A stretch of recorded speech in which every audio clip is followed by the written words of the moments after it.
The Chinese Communist Party has warned officials to combat dangerous Western values and other perceived ideological threats, in a directive that analysts said on Monday reflected the determination of China's leader to preserve top-down political control even as he considers economic liberalization.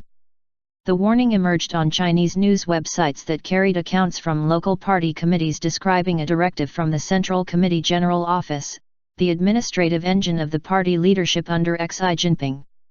The central document, concerning the situation in the ideological sphere, has not been openly published, and most references to it disappeared from Chinese news and government websites by Monday afternoon, apparently reflecting censors' skittishness about publicizing such warnings. But what did come to light in the local summaries exuded anxiety about the party's grip on opinion.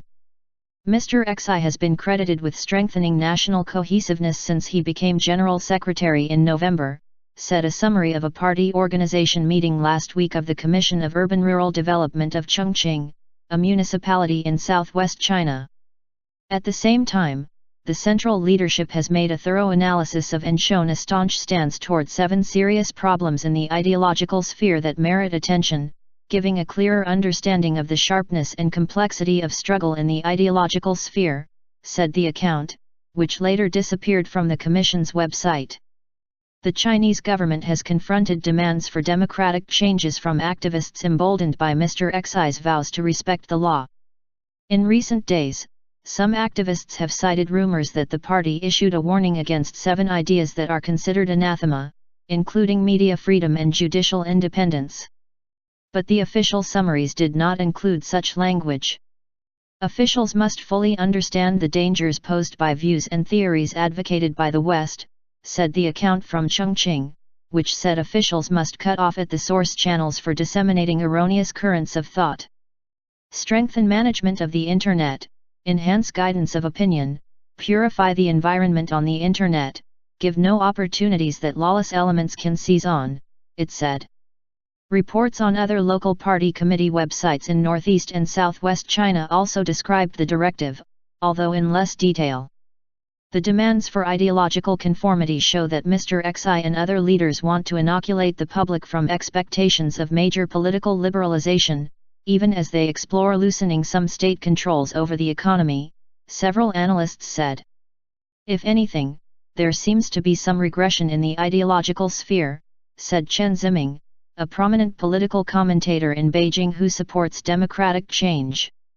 I think that there will be some steps forward in economic reform, but there are no notions of political reform. Such warnings reflect that mentality. Calls for orthodoxy from Chinese leaders are by no means new.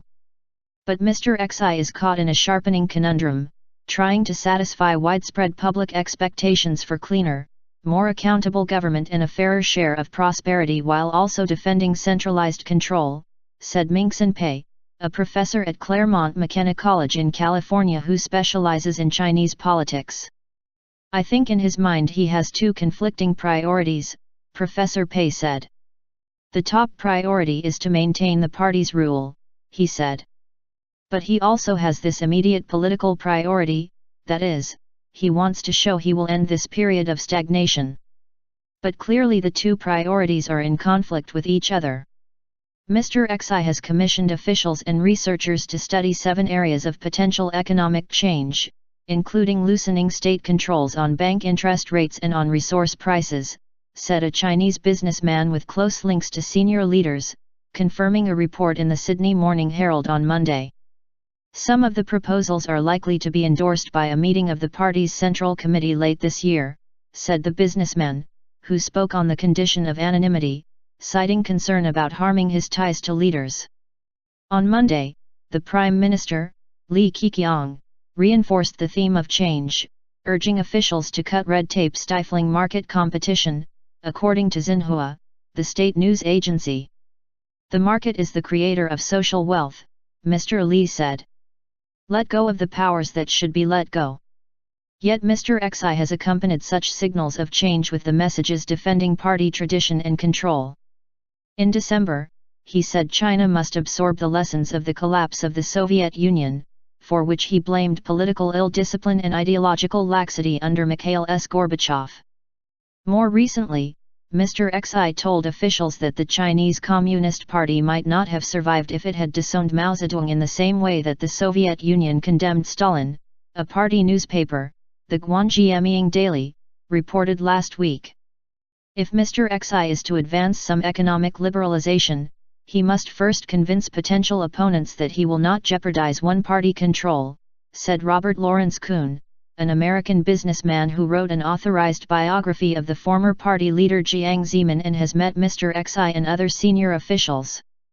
It's not an irrational combination in the Chinese system, Mr. Kuhn said in an interview. My guess is that some of the talk is designed to consolidate a position so that he's not attacked by the extreme left. People can read into Xi what they like, because he gives each side the opportunity to see what they like.